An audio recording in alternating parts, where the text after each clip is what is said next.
नागपूरमधील काँग्रेसचे नगरसेवक शुभम मोटघरे यांच्या घरावर मध्यरात्री अज्ञातांनी गोळीबार केल्याची घटना समोर आली आहे। 2 अज्ञात व्यक्तींनी शुभम मोटघरे यांच्या घरावर गोळीबार केला।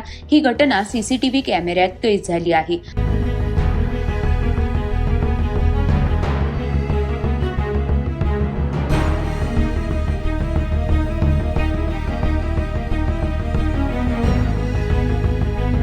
पोलीस सध्या या घटनेतील आरोपींचा शोध घेत आहेत। या संपूर्ण घटनेची माहिती आमदार विकास ठाकरे यांनी दिली। ते काय म्हणाले ते पाहूयात। मला रात्री 12:30च्या दरम्यान 1:30च्या दरम्यान शुभम मोटघरेंचा फोन आला आणि फायरिंग झाली असं कळलं। तेव्हा मी घटनास्थळावर आलो आणि तेव्हा सगळा पोलीस ताफा सुद्धा इथे होता।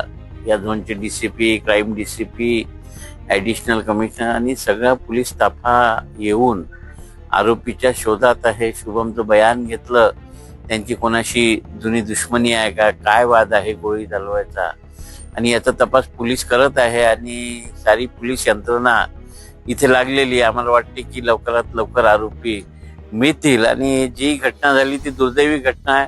अशा प्रकारे जनप्रतिनिधीच्या घरावर गोळी चालणं हे चांगलं नाही, नागपूरच्या संस्कृतीला शोभणारं नाही आहे आणि याचा तपास पोलीस काढेलच। आणि पोलिसांनी ज्या पद्धतीने इथं तपास चालवला आहे, सर्वच वरिष्ठ अधिकारी घटनास्थळावर हजर आहेत आणि मागच्या 4 तासापासनं ते आरोपींचा शोध घेत आहे।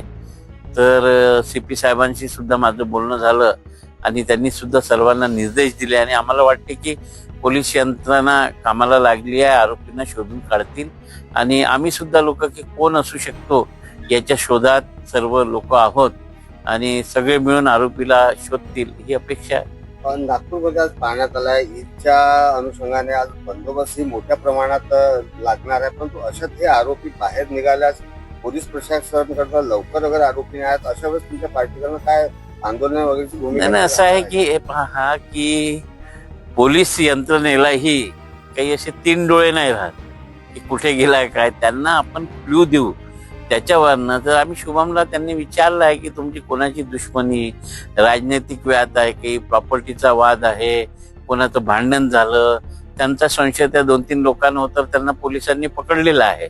त्यांना पोलीस स्टेशनमध्ये बसवून त्यांची चौकशी चालू आहे। ज्यांच्यावर शुभमचा आरोप होता, आरोप म्हणजे त्याला वाटत की हे असतील, त्यांना पकडलं आहे, ते काय सांगतात याच्यावर अवलंबून आहे। आतापर्यंत शुभम आणि आमच्याकडनं जी माहिती पोलिसांना मिळाली तर पोलीस यंत्रणेने पटापट त्या लोकांना आणून पोलीस स्टेशनमध्ये बसवलं आहे, पण त्याच्या व्यतिरिक्त दुसराच निघाला। त्या शोधात सुद्धा पोलिसांनी या भागातील सर्व गुन्हेगारांना पकडण्याचे आणि त्यांच्याकडनं माहिती घेण्याचं काम सुद्धा चालवलं आहे आणि हा तपास ज्या वेगानं चालत आहे तर लवकरात लवकर आरोपी मिळतील अशी आम्हाला अपेक्षा आहे।